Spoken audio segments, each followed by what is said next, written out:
vamos conversar aqui com a doutora Camila e vamos começar perguntando para ela quais são as dúvidas mais comuns que as mamães de primeira viagem sempre fazem, ou quando não engravidaram ainda, ou quando já chegam com o bebê logo de cara pela primeira vez. Então, Pati, muitas dúvidas a gente começa a tratar já desde o planejamento, né?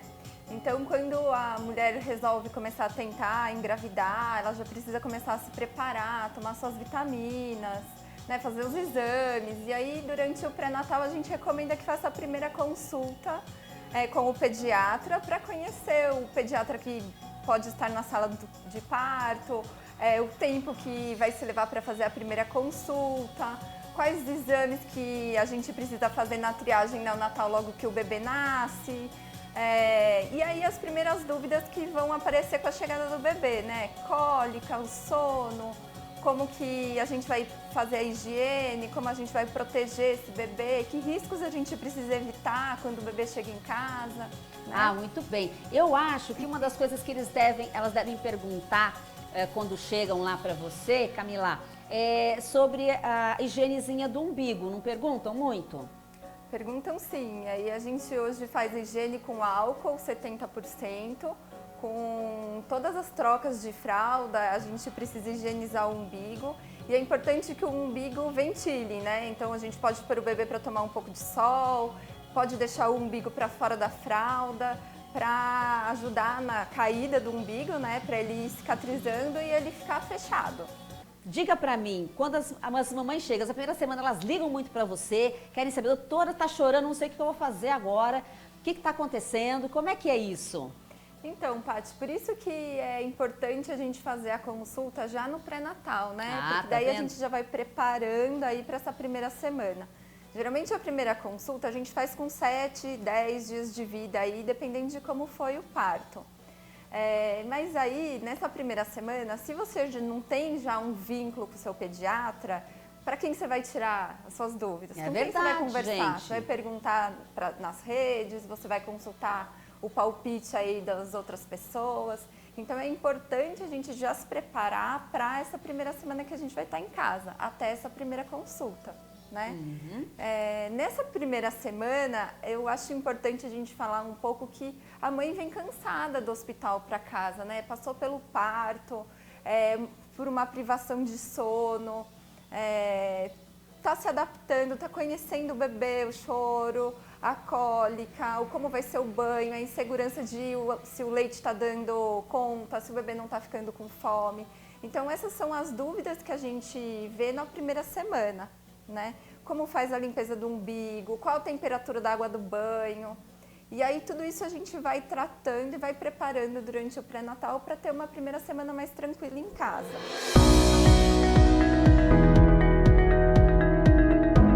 Existe aquela história, vamos tomar sol nos mamilos e tudo mais. É real. Se você puder tomar um banhozinho de sol nos mamilos por uns 15 minutinhos, vão fortalecer e vão ajudar a prevenir as fissuras, as rachaduras durante a amamentação. Então, dê um solzinho lá no seu quarto, bateu um sol, gente, vai lá, não passa pomada, hidratante, nada para não queimar a pele, né, a região, e toma um solzinho de uns 15 minutos, 10 minutos, e aquilo devagarzinho vai fortalecendo os seus mamilos e lá para frente vai ser mais fácil na hora que você for amamentar. Outra coisa que você pode estar fazendo na hora do banho, você pode fazer uma esfoliaçãozinha de leve, né, no chuveiro com uma esponjinha e pode estar passando a pomada lanolina após o banho. Não passe hidratante nos mamilos, tá? Passe a pomada lanolina, ela é mais grossa, resistente e ela vai te trazer mais proteção ou mais facilidade quando você for amamentar. E usar após a amamentação, após o nascimento também do bebê. Quando vocês forem amamentar, então vocês vão usar para preparar o mamilo e depois que nasce, vocês também podem usar após as mamadas, tá? Outra coisa, gente, que é importante, mamães, aproveita a hora da soneca do seu bebê e descansem. Porque vocês precisam estar dispostas para as mamadas, principalmente as noturnas. Se vocês, a hora que o bebezinho está dormindo, for ficar fazendo um monte de coisa em casa, a hora que vocês forem amamentar, vocês vão estar muito cansadas. E essa rotina vai se prolongar. E vocês podem ficar estressadas, às vezes até depressivas. Então, cuidem da sua saúde também, não só do bebê. E não esqueçam de se hidratar. Tenham uma garrafa de água do lado, porque a amamentar dá muita sede e tem que repor esse líquido, tá? Isso vai ajudar não só a hidratá-las, mas também a manter ali a produção do leite, tá? Consumir alimentos mais nutritivos e leves é fundamental. Assim vocês vão evitar a formação de gases e vocês vão ter melhor digestão, evitando, por exemplo, aí que seu intestino fique preso. E nessa fase é muito comum também das mamães se queixarem, às vezes até de hemorroida, porque você fica muito tempo parada amamentando e aí você não caminha.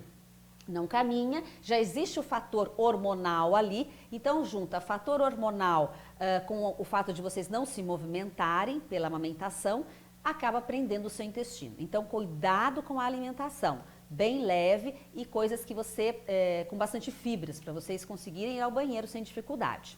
E outra coisa que nós comentamos aqui, tenha um lugar confortável, que te traga tranquilidade mesmo para amamentar, tá? As mamães, lembre-se, amamentem em livre demanda. Amamentar é só dar o alimento para o bebê. Você pensa que é só dar alimento? Veja só, não é. É um momento de troca de carinhos. A gente às vezes fala, né? Vou dar o peito para a criança, então eu vou dar uma mamadeira, é muito mais prático, muito mais rápido. Não é, gente. Nós que amamentamos sabemos muito bem disso.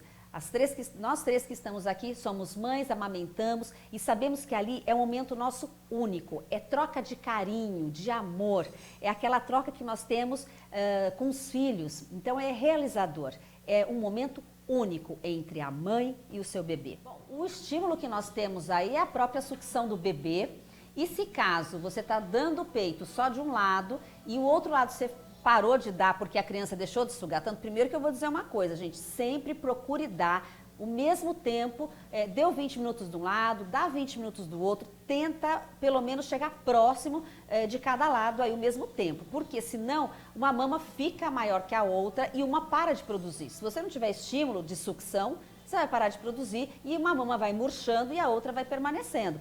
Para estimular o outro lado, é continuar tentando, estimulando o bebê a sugar. Existe também algumas medicações que nós podemos passar para tentar ver se aumenta o leite. Mas aí vai depender muito, se você começa a tomar e aquele leite aumenta só de um lado, então não vai resolver que você continue tomando por conta do outro que parou, tá? Mas a ideia seria essa, né, Camila? O que você acha? Tem alguns bebês que criam uma preferência por uma mama do que pela outra. E tudo bem, a gente pode amamentar com uma mama só. A gente sabe que a produção do leite é durante a mamada, então se uma mama está mais vazia, é interessante sempre colocar na mama vazia para estimular a produção.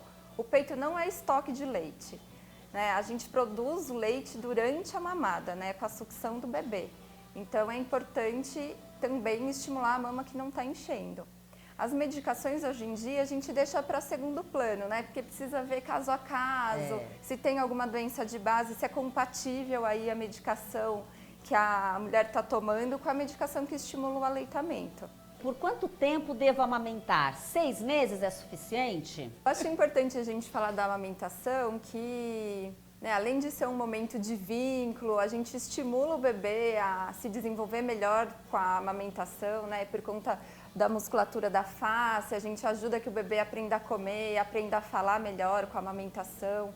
A gente promove um desenvolvimento cognitivo melhor nos bebês que são amamentados, né? A gente costuma dizer que a amamentação é um pouco do entusiasmo da mãe, do pediatra, do obstetra, porque é difícil e a gente precisa incentivar, né? Isso mesmo. Mas a recomendação atual é que o bebê deva ser amamentado até os 2 anos de idade, né? Muita gente acaba parando antes, é difícil, a criança vai ficando maior, mas a recomendação é até os 2 anos de idade. Esse conteúdo com certeza vai ajudar várias mamães. Quem conhece alguma mamãezinha que está para ganhar neném ou que acabou de ganhar, elas ficam perdidinhas. Então, pela quantidade de informações que a gente vai passando aqui, espero que chegue para vocês e vocês consigam divulgar.